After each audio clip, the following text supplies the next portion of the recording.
성도 여러분 안녕하십니까? 2022년 2월 4일 금요 새벽 말씀 함께 나누겠습니다. 함께 나누실 하나님 말씀은 누가복음 9장 51절에서 62절까지입니다. 본문에서는 예수님께서 갈릴리에서의 사역을 마무리하시고 예루살렘으로 올라가시게 되는 모습을 기록하고 있습니다. 본문을 통해 주님을 따르는 자는 사랑하는 자이며 또한 주님을 따르는 것이 삶의 우선순위가 되어야 함에 대한 말씀 묵상하겠습니다. 첫째 묵상할 내용은 주님을 사랑하는 자는 사랑하는 자다라는 것입니다. 본문 51절에 보시면 예수께서 승천하실 기약이 차감해 예루살렘을 향하여 올라가기로 굳게 결심하셨다라고 하였습니다. 예수님은 예루살렘에서 당할 십자가의 고난과 죽음 그리고 부활하여 승천하실 때가 가까움을 아셨다고 했는데 그랬을 때에 예수님은 고난과 죽음이 있는 예루살렘을 향하여 올라가기를 주저한 것이 아니라 굳게 결심하셨다고 하셨습니다. 이것은 예수님께서 이 땅에 오신 목적, 즉 온 인류의 구원을 이루기 위한 대속 사역을 잊지 않고 계셨음을 보여줍니다. 본문 52절 53절에 보시면 사자들을 앞서 보내심에 그들이 가서 예수를 위하여 준비하려고 사마리아인의 한 마을에 들어갔더니 예수께서 예루살렘을 향하여 가시기 때문에 그들이 받아들이지 아니하는지라 라고 하였습니다. 예수님은 제자 중 몇 사람을 앞서 보내어 도중에 숙박할 곳을 알아보게 하셨던 것 같습니다. 그런데 이들이 사마리아인의 한 마을에 들어갔다가 아주 불쾌한 일을 당하게 되었습니다. 그것은 예수님 일행으로 하여금 그 마을에 들어오지 못하게 배척했다는 것입니다. 그 이유라는 것이 예수님이 예루살렘을 향해 가신다는 것, 그것 때문이었습니다. 사마리아인들과 유대인들 간에는 깊고 오래된 민족적, 종교적 갈등이 있었습니다. 유대인들은 사마리아인들이 오래전 아수르 침공 이후 이스라엘의 순수한 혈통을 잃어버렸다고 부정하게 여겼고 사마리아인들도 그런 유대인들을 멀리하였던 것입니다. 그런데 이유가 어떠하든 배척당한다는 것은 절대로 유쾌한 일이 아닙니다. 사람들이 사는 곳에서는 어디나 이런 배척, 차별, 왕따 문화가 있습니다. 이로 인해서 많은 사람들이 상처를 입고 고통을 받습니다. 예수님의 제자들도 이 일로 많이 붕괴하였습니다. 본문 54절에 보시면 제자 야고보와 요한이 이를 보고 이르되 주여 우리가 불을 명하여 하늘로부터 내려 저들을 멸하라 하기를 원하시나이까라고 하였습니다. 제자들의 반응 이해가 됩니다. 그런데 본문 55절에 보면 주님은 오히려 그런 제자들을 꾸짖으셨다고 했습니다. 그리고 56절에서 함께 다른 마을로 가시니라 라고 하였습니다. 예수님은 자신을 배척하는 자들과 대항하지 않으셨습니다. 그리고 다른 곳으로 가셨습니다. 이런 예수님의 모습에서 우리는 귀한 교훈을 배우게 됩니다. 즉, 주님의 일을 하다가 배척당할 때, 그럴 때 맞서 싸우지 말고 다른 곳으로 가라는 것입니다. 예수님이 사마리아 마을에 머물려 하시는 것은 그 사람들을 위한 것이었습니다. 예수님은 사마리아 사람들도 구원하기 원해서 그 마을에 머물려 하셨던 것입니다. 그런데 그런 것도 모르고 사마리아 사람들은 잘못된 선입견 때문에 예수님을 거부하고 무리하게 배척했던 것입니다.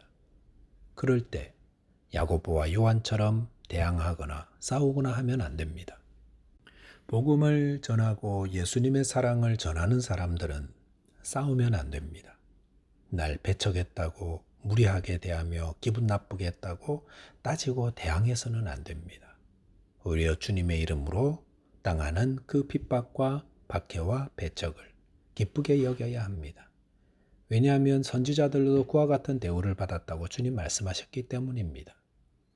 성도는 주님의 일 하다가 받는 배척과 어려움들 때문에 함께 대항하며 싸우는 자 되지 않고 오히려 그들을 위해 기도하고 축복해 주는 자 되어야 하겠습니다. 두 번째 묵상할 내용은 제자의 우선순위는 주님을 따르는 것이 되어야 한다는 겁니다. 본문 57절에 보시면 길 가실 때에 어떤 사람이 여짜오되 어디로 가시든지 나는 따르리이다 라고 하였습니다. 예수님이 예루살렘을 향해 가실 때 어떤 사람이 예수님께 와서 어디로 가시든지 저는 따르겠습니다라고 하였습니다. 아마도 이 사람은 예수님의 모습에 깊은 감동을 받고 주님을 따르기로 결심하지 않았나 생각합니다. 그럴 때 본문 58절에서 예수께서 이르시되 여우도 굴이 있고 공중의 새도 집이 있으되 인자는 머리 둘 곳이 없도다 하시고 라고 하였습니다. 여기서 예수님은 여우나 공중의 새들도 들어가 쉴 자기 집이 있지만 주님은 머리 둘 장소조차 확보되지 않은 그런 물질적 어려움이 있다고 말씀하십니다. 이것은 예수님의 제자가 되기 위해서는 현실적인 많은 어려움을 극복해야 하고 인내해야 함을 알려주시는 것입니다. 본문 59절에 보시면 또 다른 사람에게 나를 따르라 하시니 그가 이르되 나로 먼저 가서 내 아버지를 장사하게 허락하옵소서 라고 하였습니다. 예수님은 어떤 사람에게 직접적으로 주님을 따르라고 권면하였습니다. 그럴 때 그는 먼저 아버지를 장사하게 허락해달라고 답하였습니다. 자식으로 아버지를 장사하는 건 너무나 당연한 일입니다. 기독교는 내 부모를 공경하라고 가르칩니다. 그런데 이 사람의 대답은 예수님을 따르지 않으려는 핑계로 보입니다. 이 사람은 자식으로서 아버지의 장례를 다 치를 때까지 주님을 따르는 것을 유보하겠다는 것으로 해석할 수 있습니다. 만약 아버지 임종 전에 주님을 따른다고 떠나가면 그는 아마도 아버지에게서 받을 유산의 몫을 받지 못할 수 있기 때문이라 할 수 있습니다. 본문 60절에 보시면 이르시되 죽은 자들로 자기의 죽은 자들을 장사하게 하고 너는 가서 하나님의 나라를 전파하라 하시고 라고 하였습니다. 주님은 죽은 자들로 자기의 죽은 자를 장사하게 하라고 하셨습니다. 그것은 영적으로 하나님의 나라를 알지 못하는 자들로 그 일을 하게 하고 너는 하나님의 나라를 전파하는 일에 전념하라 라는 말씀입니다. 이것은 주님을 따라 복음을 전파하는 일을 우선순위로 삼으라고 도전하는 말씀입니다. 또한 61절에 보시면 또 다른 사람이 이르되 주여 내가 주를 따르겠나이다마는 나로 먼저 내 가족을 작별하게 허락하소서라고 하였습니다.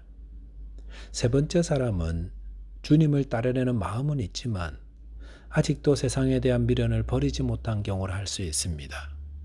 그럴 때 본문 62절에서 예수께서 이르시되 손에 쟁기를 잡고 뒤를 돌아보는 자는 하나님의 나라에 합당하지 아니하니라 하시니라라고 하였습니다.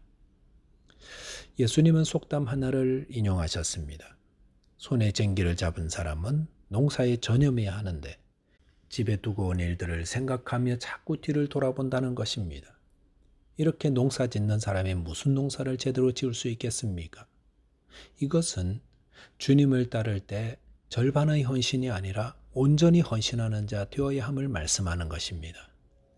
열왕기상 19장에 보시면 엘리야가 엘리사를 부를 때에 엘리사는 밭을 갈고 있었는데 엘리야의 부름에 쟁기질하던 소를 잡아 그 고기를 백성들에게 나누어 주고 온전히 엘리야를 따랐습니다. 이것이 바로 주님을 따르는 자의 모습이어야 한다는 거 보여줍니다. 주님을 따르려는 자는 주님을 따를 때 결코 뒤돌아보지 않습니다. 머뭇머뭇거리지 않습니다. 주님을 따르는 자에게 가장 중요한 우선순위는 바로 주님을 따르는 것이기 때문입니다. 그리고 이것이 참 제자입니다. 말씀을 정리하겠습니다. 주님을 따르는 자는 자신을 배척하는 자도 사랑으로 대해야 합니다. 또한 주님을 따르는 자는 삶의 우선순위를 주님을 따르는 데 두며 또 현실의 어려움을 인내로 이겨나가는 자입니다. 기도하겠습니다.